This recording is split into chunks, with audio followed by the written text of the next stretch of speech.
Hey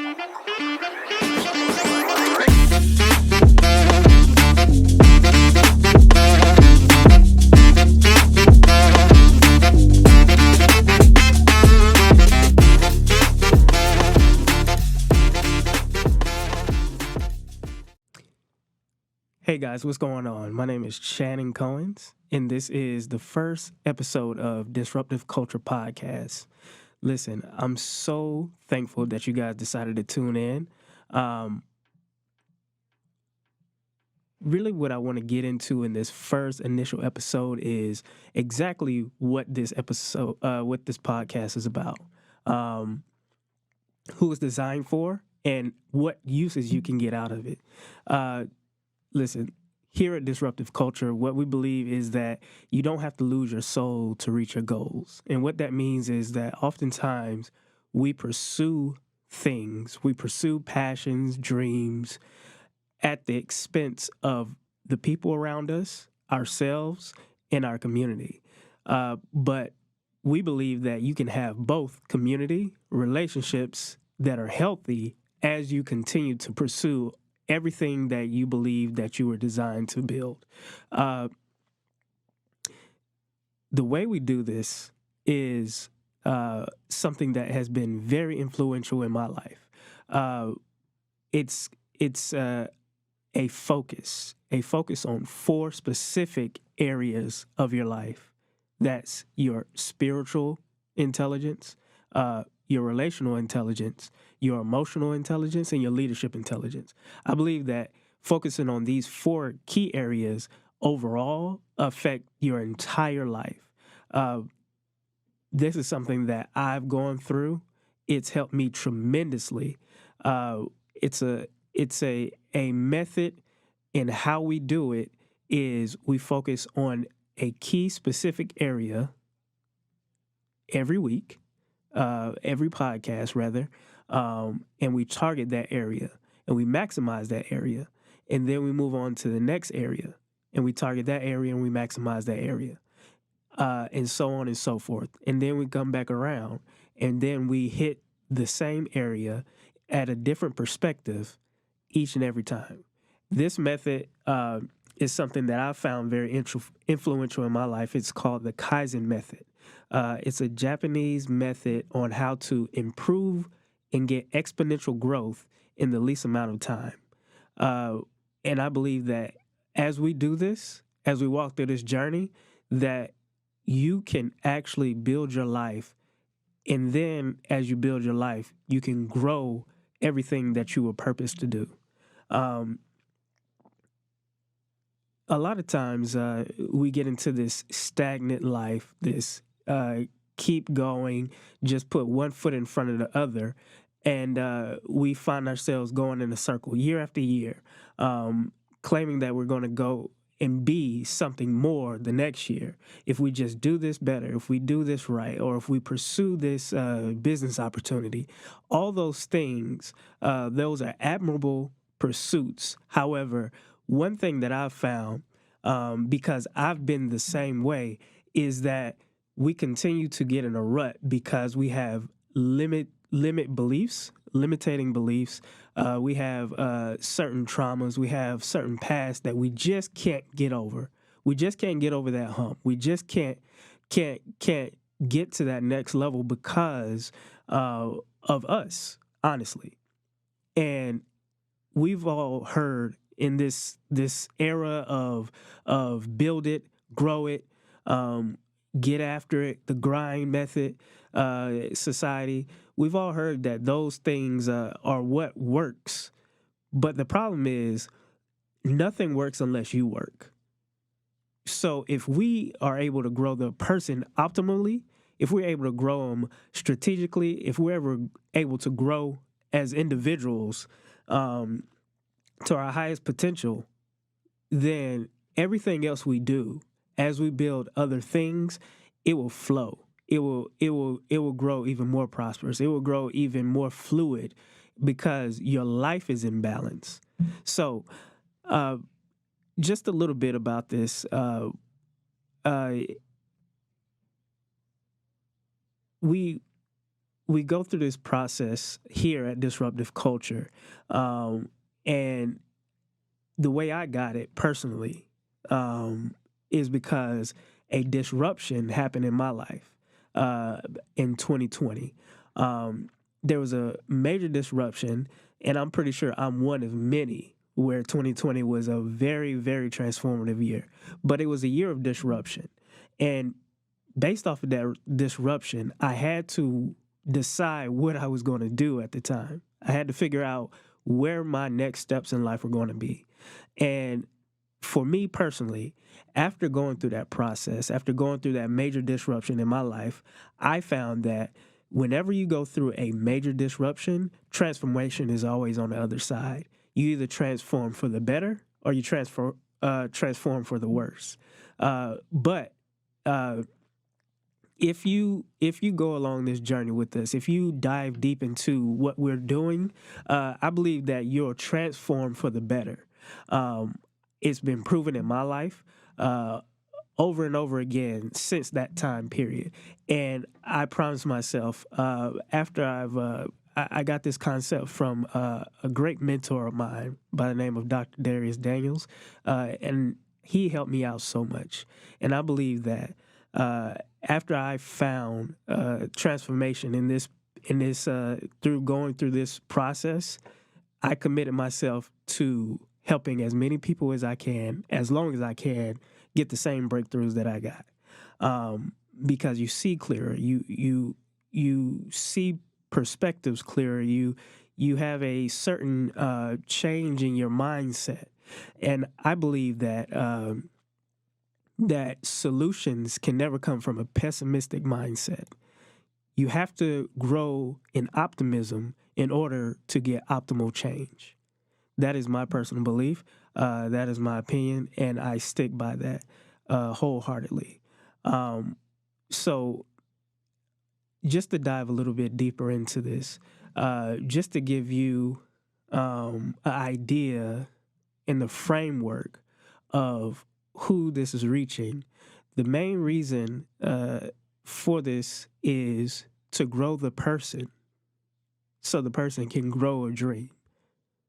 Because in this time, we have people who are deciding who they want to be. Is there more out there? What to do after college? What to do after a job? What to do after a promotion? What to do when you want to build a business?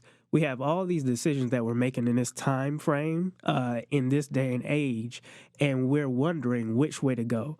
Well, if you know more about you, if you grow more within, then most of the decisions will become far more easier, in my opinion, because they'll match the mindset that you have versus attempting, trying, and throwing your hand into any and everything. You'll know exactly how to move, when to move, and which route you should take. That's something that's been such a big help to me, and I believe wholeheartedly that this will be a big help to you. Just to give you a teaser of what things are to come, I want to touch a little bit on purpose, calling, and roles. These are the biggest motivators. These are the things these are catchphrases, words, buzzwords that are used so much these days. Purpose and calling and roles. What are they? How do they work? And what can I get out of them? How can I recognize them in my life? So for me, it's my belief that it's a belief that I used to have, that I believe wholeheartedly was a limiting belief, a limiting belief, is that you work your whole life in pursuit of a purpose. And that's what I believe for the majority of my life. What's my purpose? Not only what's my purpose, but how do I find my purpose? And you see, I believe now that purpose is always inside of you, waiting to appear when you're ready. But I also believe that purpose is seasonal. What do I mean by that? I mean that you're going to go throughout your life and you're going to find in every season, there is a purpose that you're in a part that you are to play. And as you play that part, you're carrying out a purpose in that season. Um, as you do that, you'll find that you'll be in a variety of roles, maybe multiple roles within a season, maybe one role in a season, but that role fills that purpose. But that purpose ultimately is a building block that gets you one step closer to your calling. And if you have a healthy mindset, if you're clear about your relationships, if you're clear spiritually, if you're clear emotionally, and you're able to do the most important thing that we have to do in life, which is lead yourself, because you can't lead anything if you can't lead you well. If you're able to do those four things, then you'll recognize that purpose. You'll dive into that purpose in that season, and it'll get you one step closer to your ultimate calling. Now, calling is something that takes a lifetime. It's something that's carried out over the course of a lifetime. And as you go from stage to stage, level to level, your calling becomes more clear as time goes on. But it's not an overnight process. It's something that you have to do major work on. Believe me, I know. And it's something that can't be done overnight. There are no overnight successes. There's 25 years of hard work and a year of recognition. But all those 25 years were included various roles that you had to play, that you had to go through, lessons that you had to learn so that 1 year of recognition could be possible. Now, the best way I can explain this is using you as a corporation. Let's just say you're Apple. You're Apple, and you have a definitive calling. Apple's definitive calling is, in my opinion, innovation in technology. They push the bounds of innovation in technology. That is their whole goal. That is their calling. That is what they do. Now, for instance, I have here an iPhone. I have an iPhone right here, and that iPhone is an Apple phone. Now, the sum total of Apple is not defined by the phone. But the phone in total is a extension of Apple. It is a extension of Apple's calling, innovation and technology. At one time, Apple focused on nothing but phones, how to make the phone the best it can be to serve as many people as possible. How? By connection. They wanted to connect people. They wanted to connect technology as they continue to innovate. Now, the role of the phone in Apple was to innovate through connection from person to person. That was the purpose of the phone. Now, that the phone has fulfilled its purpose, and it continues to hold its role within Apple, but Apple has gone on to continue to innovate by bringing about more technology, more creative projects, more things that can push the envelope on its desired calling, which is innovation and technology. So how does that apply to you? You're just like Apple. You are a corporation. You have a definitive calling. You have something that you were created to do. You have multiple things you were created to do. You're not a one-trick pony. I believe that people have multiple callings that they are able to fulfill. But in certain seasons, that calling is fulfilled through a purpose, and that purpose may be to be at a job for a while. That purpose may be to go get a degree so you can get the required skills that could continue your elevation. That role, you may have a role of a husband or a wife. You may have a role of a father or a mother. You may have a role of being a caretaker for a family member who's ill. All those roles are necessary to fulfill an ultimate calling that you have in your life. And it's how we go through those roles. It's how we fulfill those purposes that determine how much closer we get to working in our calling, understanding our calling, accepting our calling, and fulfilling the roles required to continue to go on in that calling.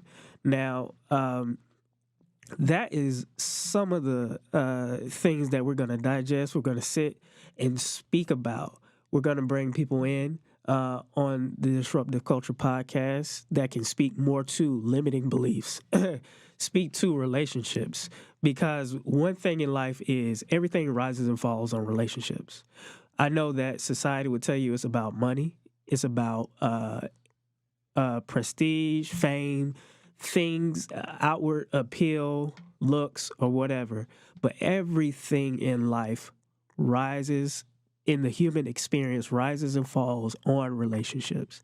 How well you steward them, which relationships match which roles in the various seasons in life, and how to gracefully leave relationships, gracefully enter relationships, and how to maximize relationships and how to minimize relationships, actually. Because one thing I believe is that everyone holds value in this life. Everyone is valuable in this life, but everyone may not be valuable to you in the season of your life. Some people can be hindrances, not because they're bad people, but because they may be bad for your calling. Some people are great people, but they also may not be great for your calling. So it's upon us to understand how and where to maximize the people in our lives and to get the best relationship out of the connection that we have with those people, so that we may mutually benefit from being around people that are in our lives. And let me tell you something. These 4 areas: spiritual intelligence and awareness, emotional intelligence and awareness, and being able to lead yourself well, dive into the sum total of how you view relationships. How you view relationships determines your emotional health. How you view your emotions determine your leadership intelligence. And if one of these areas is not right, it can be a flaw on other areas. You may not be able to see spiritually right if you're not able to, if you have too many wounds relationally. You may not be able to see emotionally right if you're not spiritually healthy. And if you don't know how to make great decisions, as my hand is up that I've made bad decisions in my life. If not that great at making great decisions, then it can lead to more wounds in all 4 areas. So these are the things that we look to target, to hit on this podcast, to bring in guests, to bring in experts that can enlighten this. This is not just entertainment purposes. This is not just information, but it is a process where you go, apply, and do, and become. That is the goal here, to build a person while the person builds a dream. So, you know what? Thank you guys for tuning in to the first episode of Disruptive Culture. There'll be much, much more information, much more implementation, much more that we'll be speaking about. Just remember, if this has been helpful to you, please share it on social media. I hope you like, share, and subscribe. Join us on this journey. I believe it'll be fun, it'll be entertaining, and most of all, it'll be impactful. All right? Talk to you later. Bye.